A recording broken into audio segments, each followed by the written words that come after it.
Angel ministries അവതരിപ്പിക്കുന്നു ജീവമാർഗം. സർവലോകവും നേടിയാലും സമ്പത്ത് കുന്നുപോൽ കൂട്ടിയാലും ജുർമിക്കും ലോകത്തിൽ വാഴും. ജീവമാർഗം പ്രോഗ്രാമിലേക്ക് ഏവർക്കും സ്വാഗതം. ഇന്ന് നമ്മോട് ദൈവവചനത്തിൽ നിന്ന് സംസാരിക്കുന്നത് ബ്രദർ ഐപ്പ് ചെറിയാൻ, ബാംഗ്ലൂർ. പ്രാർത്ഥനയോടെ ഈ സന്ദേശം ശ്രവിച്ചാലും.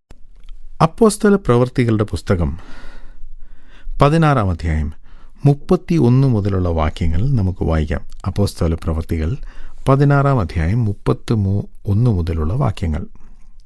കർത്താവായ യേശുവിൽ വിശ്വസിക്കുക, എന്നാൽ നീയും നിന്റെ കുടുംബവും രക്ഷ പ്രാപിക്കും എന്ന് അവർ പറഞ്ഞു. പിന്നെ അവർ കർത്താവിൻ്റെ വചനം അവനോടും അവൻ്റെ വീട്ടിലുള്ള എല്ലാവരോടും പ്രസംഗിച്ചു. ആ രാത്രിയിൽ ആ നാഴികയിൽ തന്നെ അവരെ കൂട്ടിക്കൊണ്ടുപോയി അവരുടെ മുറിവുകളെ കഴുകി തനിക്കുള്ളവരെല്ലാവരും താമസിയാതെ സ്നാനമേറ്റു. പിന്നെ അവരെ വീട്ടിൽ കൈക്കൊണ്ട് അവർക്ക് ഭക്ഷണം കൊടുത്തു.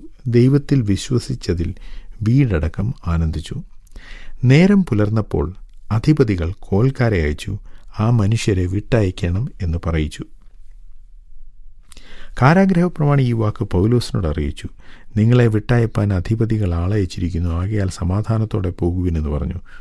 പൗലോസ് അവരോട്, റോമാ പൗരന്മാരായ ഞങ്ങളെ അവർ വിസ്താരം കൂടാതെ പരസ്യമായി അടുപ്പിച്ച് തടവിലാക്കിയല്ലോ.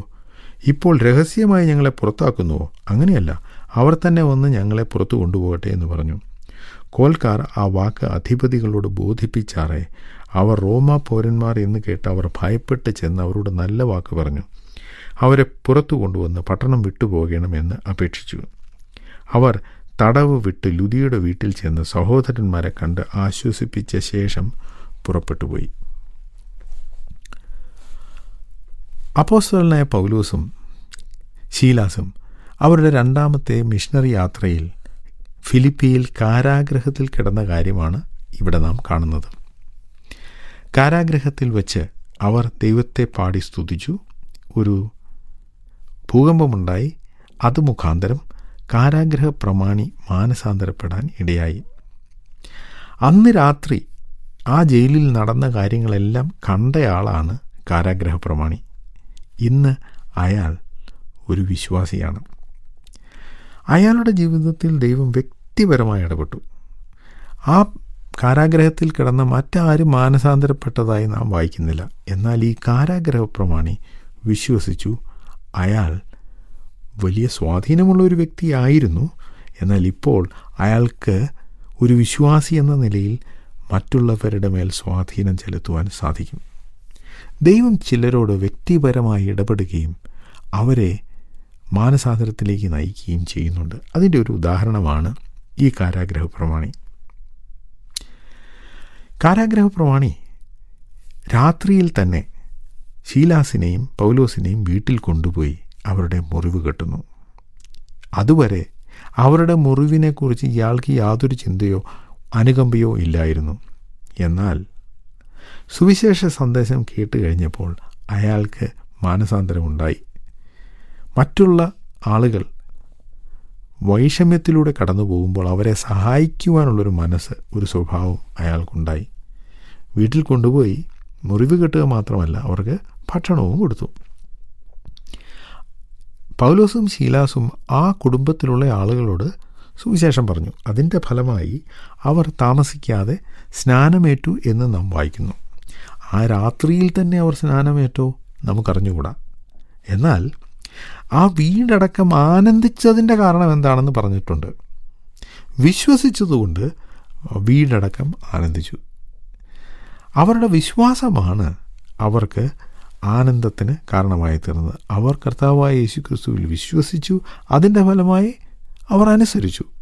അത് അവരുടെ കുടുംബത്തിന് ഒരു അനുഗ്രഹമായി തീർന്നു. ഇനി പിറ്റേ ദിവസം രാവിലെ, തലേദിവസം ജയിലിലാണ് പൗലോസും ശീലാസും ഉറങ്ങാൻ കിടന്നതെങ്കിൽ അവർ രാവിലെ എഴുന്നേൽക്കുന്നത് കാരാഗ്രഹ പ്രമാണിയുടെ വീട്ടിലാണ്. രാവിലെ തന്നെ ഇവരെ ജയിലിൽ അടച്ച ആളുകൾ, പട്ടണത്തിലെ അധികാരികൾ കാരാഗ്രഹ പ്രമാണിക്ക് ഒരു സന്ദേശം അയച്ചു. ഇന്നലെ അറസ്റ്റ് ചെയ്ത ആ 2 പേരെ വിട്ടയക്കണം. എന്താണ് അവർ അങ്ങനെ ആവശ്യപ്പെടാനുള്ള ഒരു കാരണം?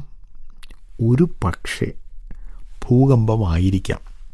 ആ ഭൂകമ്പമുണ്ടായത് ഈ 2 ആളുകളെ അവർക്ക് അമാനുഷികമായ ശക്തി ഉണ്ട് എന്നവർ തെളിയിച്ചു. അങ്ങനെയാണല്ലോ ഭൂതം ബാധിച്ച ഒരു സ്ത്രീയെ അവർ സൗഖ്യമാക്കിയത്. അതുകൊണ്ട് അമാനുഷിക ശക്തിയുള്ള അവരെ വിട്ടേര്. അതുകൊണ്ടായിരിക്കാം ഭൂകമ്പം ഉണ്ടായത് എന്ന ഭയം ഒരു പക്ഷേ അവർക്കുണ്ടായിരിക്കണം. കൃത്യമായി നമുക്കറിഞ്ഞുകൂടെങ്കിലും പൗലോസിൻ്റെ പ്രതികരണം നമുക്കിവിടെ വ്യക്തമായി കാണാൻ സാധിക്കും. ഇതുവരെ പൗലോസ് ആരോടും പറയാതിരുന്ന ഒരു സത്യം അവിടെ വെച്ച് പൗലോസ് കാരാഗ്രഹ പ്രമാണിയോടും ഇവരെ പറഞ്ഞു വിടുവാൻ പറഞ്ഞയച്ച ആളുകളോടും അധിപതികളോടും അറിയിച്ചു. അതെന്താണെന്നോ? പൗലോസ് പറഞ്ഞു, ഞാനൊരു റോമൻ പൗരനാണ്. ഫിലിപ്പിയിൽ ഒരു റോമൻ പൗരൻ എന്ന് പറഞ്ഞാൽ അതിന് വലിയ വിലയുണ്ട്. ഫിലിപ്പിയിലുള്ള ആരും റോമൻ പൗരന്മാരായി ജനിച്ചതല്ല. ചക്രവർത്തിക്ക് അവരോടൊരു പ്രത്യേക താല്പര്യം ഉണ്ടായതുകൊണ്ട് ആ പട്ടണത്തിലുള്ള ആളുകളെ റോമൻ പൗരന്മാരാക്കിയതാണ്. എന്നാൽ പൗലോസ് റോമൻ പൗരനാണ്. താൻ എന്നിട്ട് പറഞ്ഞു, ഞങ്ങളൊരു റോമൻ പൗരൻ ആണെങ്കിൽ ഞങ്ങളെ വിസ്താരം കൂടാതെ ശിക്ഷിക്കാൻ ആർക്കും അധികാരമില്ല. ഇന്നലെ അതാണ് സംഭവിച്ചത്. ഞങ്ങളെ വിസ്തരിക്കുന്നതിന് മുമ്പ് അധികാരികളും പട്ടണത്തിലെ ജനവും കൂടി ഞങ്ങളെ അടിച്ചു, ഞങ്ങളെ മർദ്ദിച്ചു, തടവിലാക്കി. ഇപ്പോൾ ഒന്നും സംഭവിക്കാത്ത മട്ടിൽ ഞങ്ങളെ രഹസ്യമായി പറഞ്ഞുവിടാൻ ശ്രമിക്കുകയാണോ? ഞങ്ങൾക്കതിന് സമ്മതമല്ല. അധികാരികൾ വരട്ടെ, അവർ വന്നതിന് ശേഷമേ ഞങ്ങൾ പോകൂ എന്ന് പൗലോസ് നിർബന്ധം പറഞ്ഞു. ഇതിനു മുമ്പും പൗലോസിന് മർദ്ദനമേറ്റിട്ടുണ്ട്. പൗലോസിനെ ആളുകൾ ഉപദ്രവിച്ചിട്ടുണ്ട്, അക്യൂസ് ചെയ്തിട്ടുണ്ട്. അവിടെയൊന്നും പൗലോസ് ഞാനൊരു റോമൻ പൗരനാണ് എന്ന് പറഞ്ഞിട്ടില്ല. തലേ ദിവസം ആളുകൾ പൗലോസിനെ അടിക്കാൻ വന്നപ്പോഴും പൗലോസ് പറഞ്ഞില്ല, എന്നെ അടിക്കുന്നത് സൂക്ഷിച്ചു വേണം, ഞാനൊരു റോമൻ പൗരനാണ്. താൻ പറഞ്ഞില്ല. എന്നാൽ പിന്നെ എന്തുകൊണ്ടാണ് ഇപ്പോൾ പൗലോസ് അത് പറഞ്ഞത്? അതിനൊരു കാരണമുണ്ട്. ഇപ്പോൾ പൗലോസ് ഒന്നും മിണ്ടാതെ പോവുകയാണെങ്കിൽ ഫിലിപ്പിയിൽ പൗലോസ് സുവിശേഷം പറഞ്ഞത് കേട്ട് വിശ്വസിച്ച ചില ആളുകളുണ്ട്. ലുദിയ തുടങ്ങി ആ അടിമ സ്ത്രീ, പിന്നെ ഈ കാരാഗ്രഹ പ്രമാണി, ഇവരൊക്കെ എവിടെ നിന്നോ വന്ന് ഒരു യഹൂദൻ്റെ വാക്ക് കേട്ട് മതം മാറിയ ആളുകൾ എന്നേ ചിന്തിക്കൂ. പക്ഷെ ഇപ്പോൾ ആർക്കും അങ്ങനെ പറയാൻ സാധിക്കില്ല. കൂടാരപ്പണിക്കാരനായ ഒരു യഹൂദൻ എന്നായിരുന്നു ഇതുവരെ ആളുകൾ ചിന്തിച്ചിരുന്നത്. പക്ഷേ ഇപ്പോൾ അവർക്കൊരു കാര്യം മനസ്സിലായി, ഇയാൾ വെറും ഒരു സാധാരണ യഹൂദനല്ല, ഇയാളൊരു റോമൻ പൗരനാണ്. എന്ന് വെച്ചാൽ സമൂഹം ആദരിക്കുന്ന ചില നിലകൾ ഉള്ള, ചില പദവികളുള്ള ഒരാളാണ് പൗലോസ്. പൗലോസിൻ്റെ കൂടെയുള്ള ആളുകൾക്കും അതുകൊണ്ട് പ്രയോജനമുണ്ടാകും. പൗലോസ് പോയ ശേഷവും അധികാരികൾ അവരെ ഉപദ്രവിക്കുവാൻ അല്പം ഭയപ്പെടും. അതുകൊണ്ടാണ് പൗലോസ് ആ സമയത്ത് ഞാനൊരു റോമൻ പൗരനാണ് എന്ന കാര്യം വെളിപ്പെടുത്തിയത്. അത് അവരിൽ ഭയമുണ്ടാക്കി. അവർ പട്ടണം വിട്ടു പോകണമെന്ന് ആജ്ഞാപിക്കുകയല്ല, അപേക്ഷിക്കുകയായിരുന്നു. പൗലോസ് ലുദിയയുടെ വീട്ടിൽ പോയി. ലുദിയ എന്ന ഒരു സ്ത്രീ മാത്രമാണ് ആദ്യം രക്ഷിക്കപ്പെട്ടതെങ്കിൽ ഇപ്പോൾ ലുദിയയുടെ വീട്ടിൽ സഹോദരന്മാരുണ്ട്. അവരെ കണ്ട് ആശ്വസിപ്പിച്ച ശേഷം പൗലോസ് ഫിലിപ്പിയ പട്ടണം വിട്ടുപോയി എന്ന് നാം വായിക്കുന്നു. തുടർന്നുള്ള ഭാഗം നമുക്ക് അടുത്ത ആഴ്ച ചിന്തിക്കാം. ഈ സന്ദേശം ശ്രദ്ധിച്ച എല്ലാ പ്രിയപ്പെട്ടവർക്കും കർത്തൃനാമത്തിൽ നന്ദി. ബൈബിൾ കറസ്പോണ്ടൻസ് കോഴ്സിൽ ചേർന്ന് പഠിക്കുവാൻ ആഗ്രഹിക്കുന്നവർ മേൽവിലാസം അയച്ചു തന്നാലും പ്രാർത്ഥനാ വിഷയങ്ങളും അറിയിക്കുമല്ലോ.